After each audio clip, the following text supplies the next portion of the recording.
ദൈവം, വിശ്വാസി, യുക്തിവാദി അല്ലെ അവിശ്വാസി, പിന്നെ ക്വാണ്ടം മെക്കാനിക്സ്.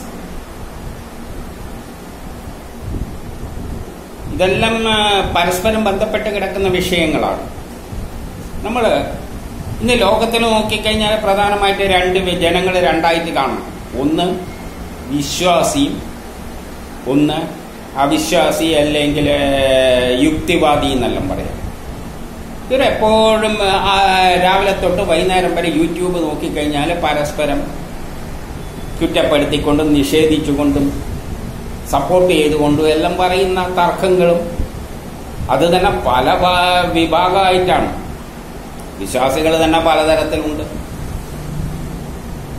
യുക്തിവാദികൾ പക്ഷേ എല്ലാം നിഷേധിക്കുന്ന ഒരു വിഭാഗമാണ്. അപ്പൊ ഇതിന്റെ എല്ലാം അടിസ്ഥാനം എന്താണെന്ന് നമുക്ക് നോക്കാം. എന്തുകൊണ്ടാണ് ഇങ്ങനെ പലതായിട്ട് തിരിഞ്ഞിരിക്കുന്നത്? ഇതല്ലേ എവിടെ നിന്നാണ് വന്നതെന്ന് ചിന്തിച്ചു നോക്കിക്കഴിഞ്ഞാൽ എല്ലാം വിശ്വാസം എന്ന് പറയുന്നതും അവിശ്വാസയിലെ യുക്തിവാദം എന്നെല്ലാം പറയുമ്പോൾ അതെല്ലാം അവസാനം വന്നു ചേരുന്ന ഒരൊറ്റ വാക്കിലാണ് ദൈവത്തിൽ. ദൈവം അല്ലെ ഈശ്വരൻ.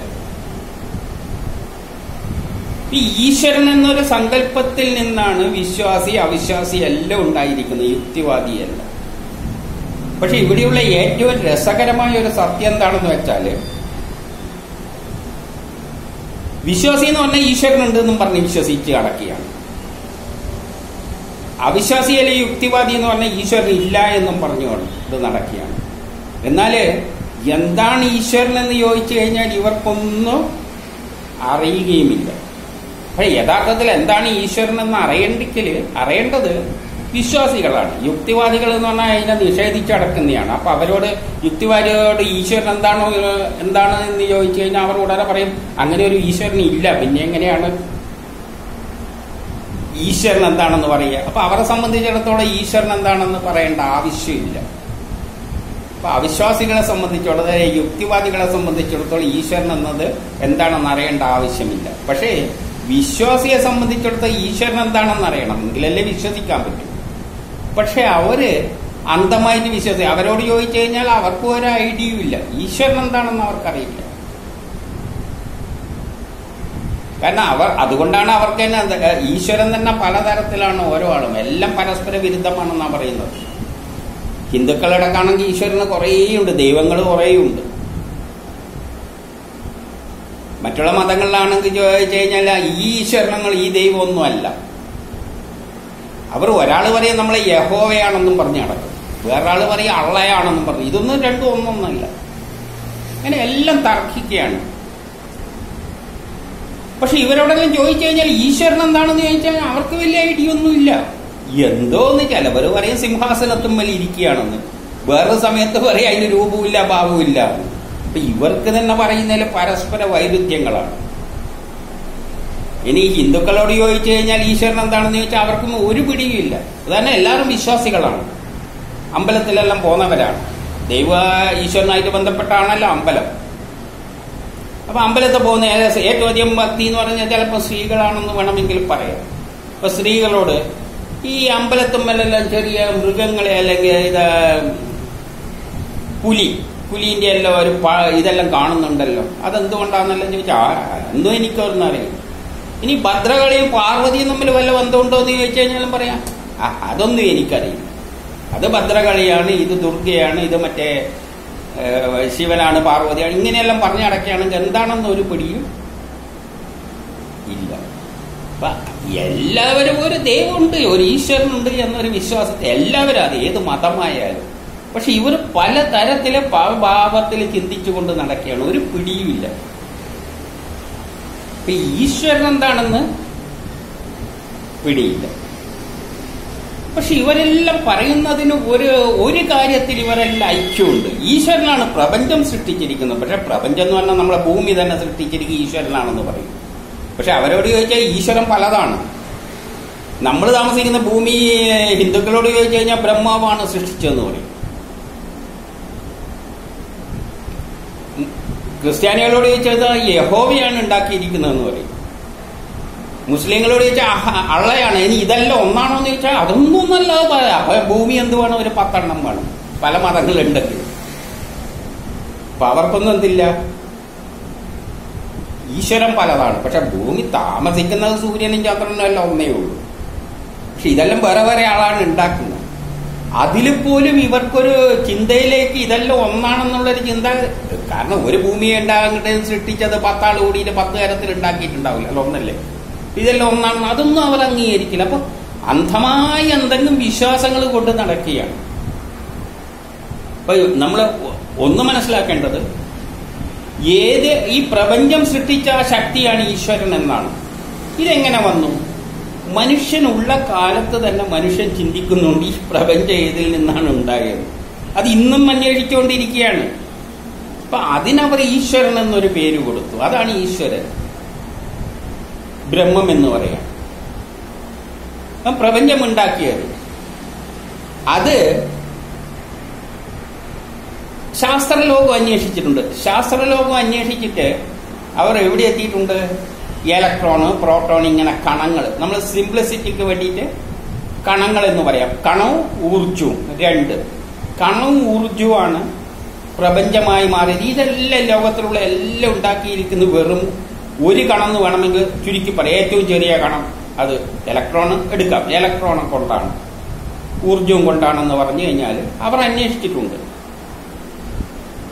ഇനി ഇപ്പോൾ അവർ അന്വേഷിക്കുന്നത് അതേതിൽ നിന്നുണ്ടായി എന്നാണ്. അതവസാനം ഈ കണങ്ങളെയും എല്ലാം പൊട്ടിച്ചിട്ട് ചെറുതാക്കിയിട്ടാണ് നോക്കുക. അവസാനം എത്തുന്ന സാധനമാണ്. അവർ ഒരു ദൈവഗണം എന്നെല്ലാം പറഞ്ഞു. വേറെ പേരാണ്, പക്ഷെ എല്ലാവർക്കും പറയാൻ ഇഷ്ടം ദൈവഗണം തന്നെയാണ്. ഒരു കണത്തിൽ നിന്ന് പൊട്ടിച്ചു നോക്കിയിട്ട് കിട്ടുന്നതിനാണ് ദൈവഗണം. അപ്പൊ യഥാർത്ഥത്തിൽ കണ്ടെത്തിയിരുന്നെങ്കിൽ അതാണ് ഈശ്വരൻ. അപ്പൊ അതൊരു സയൻസ് പദമാണ്. വേദങ്ങളിലെ ബ്രഹ്മം എന്ന് പറയുന്നത് ഒരു സയൻസ് പദമാണ്. പ്രപഞ്ചമുണ്ടായ ഏതിൽ നിന്നുണ്ടായോ അതാണ് ഈശ്വരൻ. അപ്പൊ ഈശ്വരൻ ഉണ്ടോ എന്ന് ചോദിച്ചു കഴിഞ്ഞാൽ ഈശ്വരനുണ്ട്. അപ്പൊ ആദ്യത്തെ അന്ധവിശ്വാസികൾ ആരാണ്? യുക്തിവാദികളാണ്. കാരണം ശാസ്ത്രലോകം തന്നെ ഏതിൽ നിന്നാണ് ഉണ്ടായപ്പോട്ടെ ഇലക്ട്രോണും പ്രോട്ടോണും ഈശ്വരൻ അതായിരിക്കും. അപ്പൊ ഇലക്ട്രോണും പ്രോട്ടോണും കണങ്ങളാണ്. ദൈവങ്ങൾ പലതുണ്ട്. അപ്പൊ അനേക ദൈവങ്ങളുണ്ട് എന്ന് വന്നു പോകും. കാരണം ഇതിനാ ദൈവം എന്ന് പറയുന്നത്. ഈശ്വരൻ ഏതിൽ നിന്നാണ് പ്രപഞ്ചം ഉണ്ടായത്? കണവും ഊർജവും. അപ്പൊ ഊർജം എത്രയുണ്ട്? 2 എണ്ണം ഉണ്ട്. 2 ദൈവമുണ്ട്. അപ്പൊ ദൈവം ഏകയല്ല. യുക്തിവാദികളെ സംബന്ധിച്ചിടത്തോളം അങ്ങനെ പ്രപഞ്ചം ഒന്നും ഉണ്ടാക്കിയിട്ടില്ല. ഏതിൽ നിന്നാണോ പ്രപഞ്ചം ഉണ്ടായത് അതാണ് ഈശ്വരൻ. അതാണ് എല്ലാ മതങ്ങളുടെയും സങ്കല്പം അത് തന്നെയാണ്. അപ്പൊ ഒരു മനുഷ്യൻ പണ്ട് മുതലേ ചിന്തിച്ച, ഇന്നും ചിന്തിക്കുന്ന, കണ്ടെത്താൻ ശ്രമിക്കുന്ന ആ സാധനമാണ് ഈശ്വരൻ. അത് ശാസ്ത്രലോകം അന്വേഷിച്ചിട്ട് ഇന്ന് എവിടെ എത്തിക്കുന്നു? ഇലക്ട്രോണിലും ഊർജത്തിലും എത്തി നിൽക്കുന്നു. ഇലക്ട്രോണിനെയാണ് പൊട്ടിക്കാൻ നോക്കുന്നത്.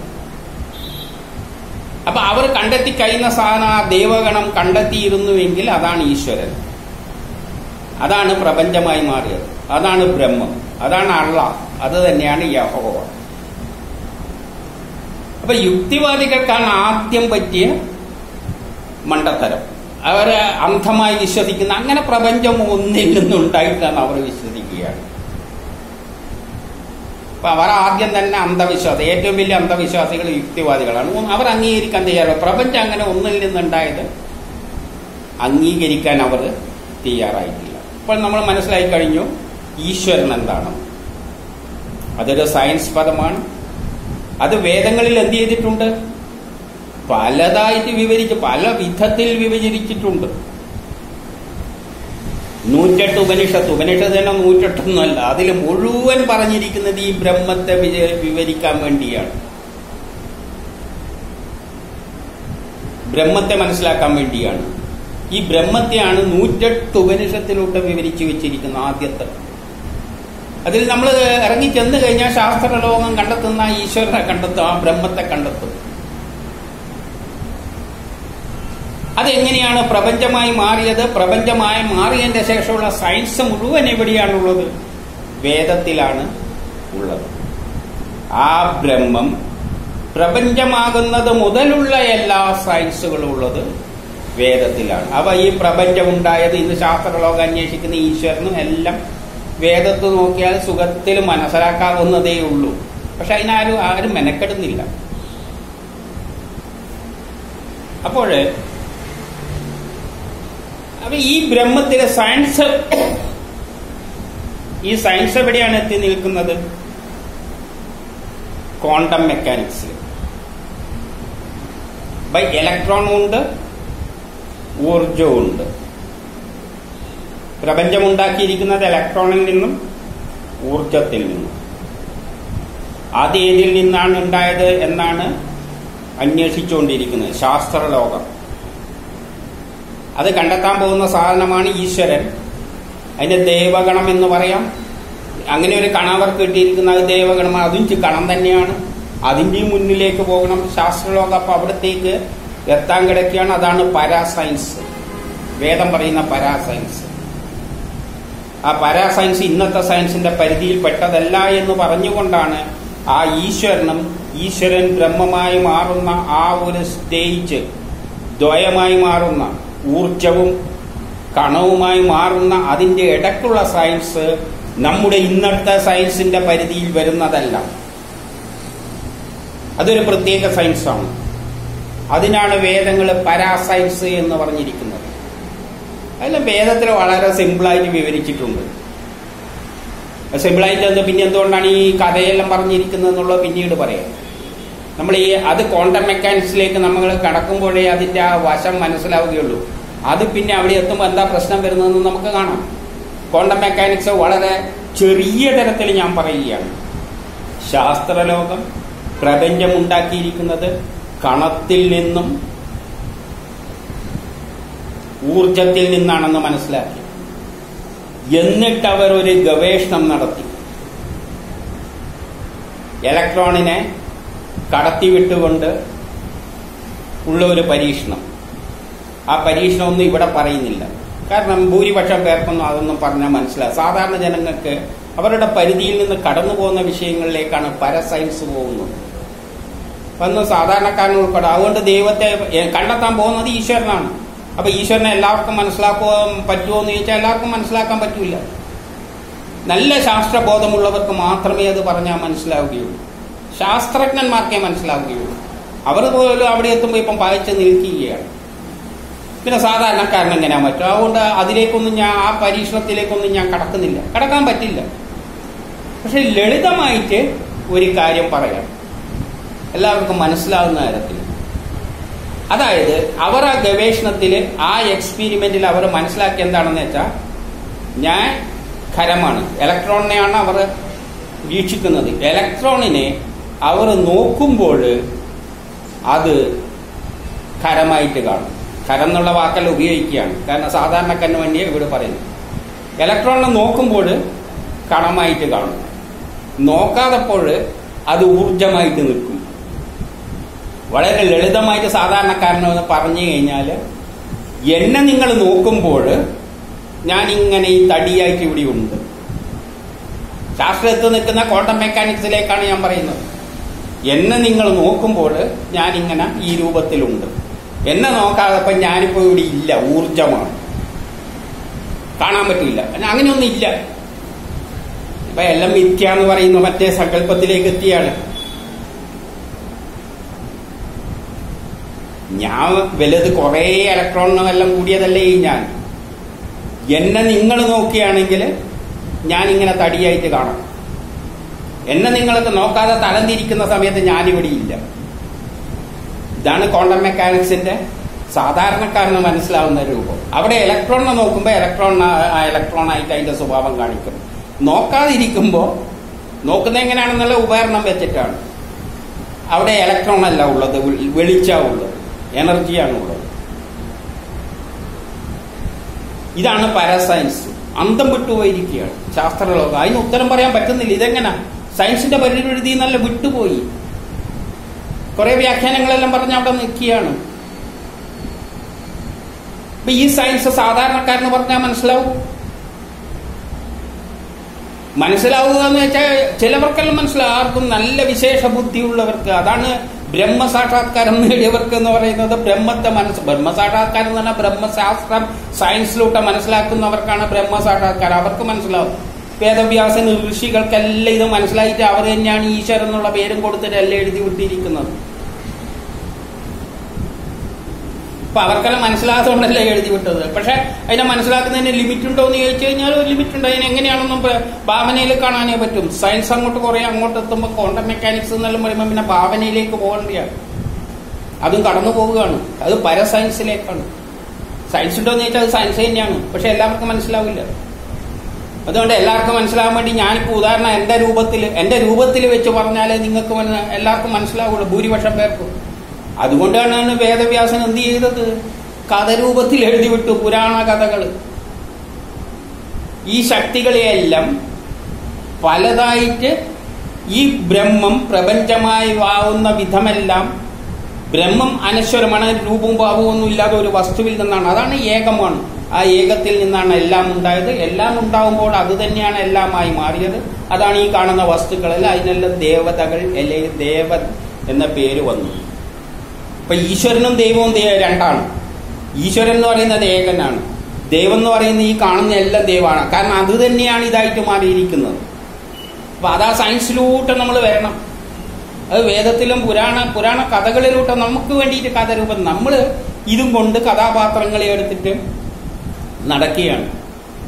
അപ്പൊ ഈശ്വരൻ ഉണ്ടോ എന്ന് ചോദിച്ചു കഴിഞ്ഞാൽ വേദത്തിൽ തന്നെ പറഞ്ഞിട്ടുണ്ട്. കൃഷ്ണൻ തന്നെ പറയുന്നുണ്ട്, ഞാൻ കാലമാകുന്നു, ഞാൻ ഈ ജനിച്ചിട്ടൊന്നുമില്ല, ജനിക്കുന്നില്ല എന്ന് വേദത്തിൽ തന്നെ പറഞ്ഞിരിക്കുക. പക്ഷെ നമുക്ക് കൃഷ്ണനോട് ഒരു ഉപനിഷത്തിനോട് ബ്രഹ്മാവോട് ചോദിക്കുന്നുണ്ട്, കൃഷ്ണനാണോ രാമനാണോ ഏറ്റവും വലിയ ദൈവം എന്ന്. കൃഷ്ണനോ രാമനോ വേറെ ഏതോ ശിവനോ ഏതോ ആണ് ചോദിച്ചിരിക്കുന്നത്. അപ്പം കൃഷ്ണന്റെ ഉപനിഷത്താണെങ്കിൽ ബ്രഹ്മാവ് ആ ചോദിച്ച ഋഷികളോട് ഇത് ഞാൻ രഹസ്യമായിട്ട് പറയാണ് കേട്ടോ, കൃഷ്ണനാണ് ഏറ്റവും വലുത്.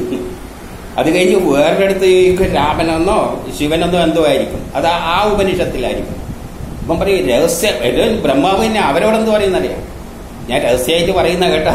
കാരണം മറ്റുള്ളവരെ കേൾക്കണ്ട, കാരണം അവർക്ക് ഇഷ്ടപ്പെട്ടില്ല. അപ്പൊ അവിടെ പറയും ശിവനാണ് അല്ലെ രാമനാണെന്ന് പറയും. അപ്പൊ ഏതിനനുസരിച്ചോ അതിനനുസരിച്ച് പേരങ്ങ് അവർക്ക് കൊടുക്കും. അപ്പൊ ഇതെല്ലാം നമ്മൾ അനലൈസ് ചെയ്യുമ്പോൾ ഒന്ന് മനസ്സിലാക്കേണ്ടതെന്നാ, ഇതെല്ലാം ബ്രഹ്മത്തെ കഥരൂപത്തിൽ എഴുതി വെച്ചതാണ് പുരാണ കഥകൾ.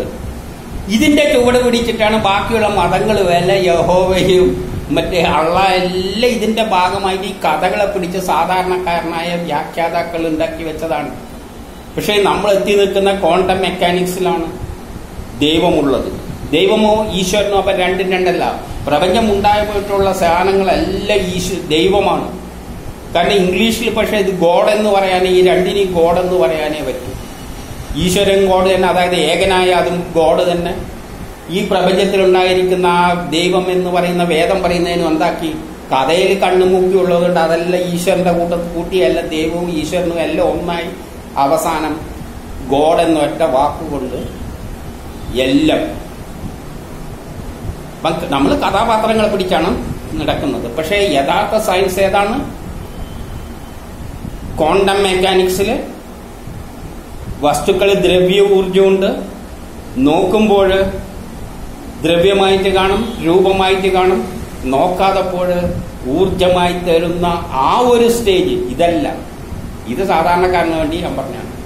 അതാണ് ഇലക്ട്രോണിലും ഊർജത്തിലും എത്തി നിൽക്കുന്നത്. അവിടെ അത് ദ്രവ്യമാണോ ഊർജമാണോ എന്നുള്ള വെളിച്ചത്തിന് തന്നെ രണ്ട് സ്വഭാവമുണ്ട് എന്നല്ല ചെറുത് പഠിച്ചിട്ടുണ്ട്. അതിന്റെ ഉത്തരം കണ്ടെത്താനാണ് ശാസ്ത്രലോകം ശ്രമിക്കുന്നത്. അത് ആധുനിക സയൻസിന്റെ പരിധിയിൽ വരുന്നത്. ആ സയൻസിനാണ് പരസയൻസ് എന്ന് പറയുന്നത്. അതിൽ നിന്നാണ് പരമാത്മാവും ജീവാത്മാവ്, പരമാത്മാവ്, ഇന്ദ്രൻ എന്നീ വിഭാഗങ്ങളെല്ലാം ആ പരസയൻസിലാണ് വരുന്നത്. ഏതിൽ നിന്നാണോ പ്രപഞ്ചമുണ്ടായത്, ദൈവഗണമാണെങ്കിൽ ആ കണം എങ്ങനെ നമ്മുടെ സയൻസിലേക്ക് വരുന്ന, ആധുനിക സയൻസിലേക്ക് വരുന്നത് അവസ്ഥയിലെത്തുന്നു, അതുവരെയുള്ള സയൻസ് പരസയൻസും അതിനുശേഷം അപരസയൻസ്, ബാക്കിയുള്ള സയൻസ്, ഇതെല്ലാം തന്നെ ഇവിടെയുണ്ട്, വേദത്തിലുണ്ട്. വേദത്തിൽ നോക്കിക്കഴിഞ്ഞാൽ അത് മനസ്സിലാക്കും. എന്നെങ്കിലും അതിനെ വേദി ഒരുങ്ങുക തന്നെ ചെയ്യും. അപ്പോഴും നമ്മൾ അതെല്ലാം ലോകത്തോട് വിളിച്ചു പറയുക തന്നെ ചെയ്യും. അന്നേ ലോകം വേദത്തിന്റെ മഹത്വം മനസ്സിലാക്കാൻ പോകുന്നു. അല്ലെങ്കിൽ ശാസ്ത്രലോകം നാളെ അത് കണ്ടെത്തിയിട്ട് പറഞ്ഞു തരും. അതുവരെ ജാതിയും അതുമെല്ലാം പറഞ്ഞിട്ട് നമ്മളിങ്ങനെ രൂപങ്ങളെല്ലാം ധരിച്ചുകൊണ്ട് തമ്മിൽ തല്ലി നടക്കും.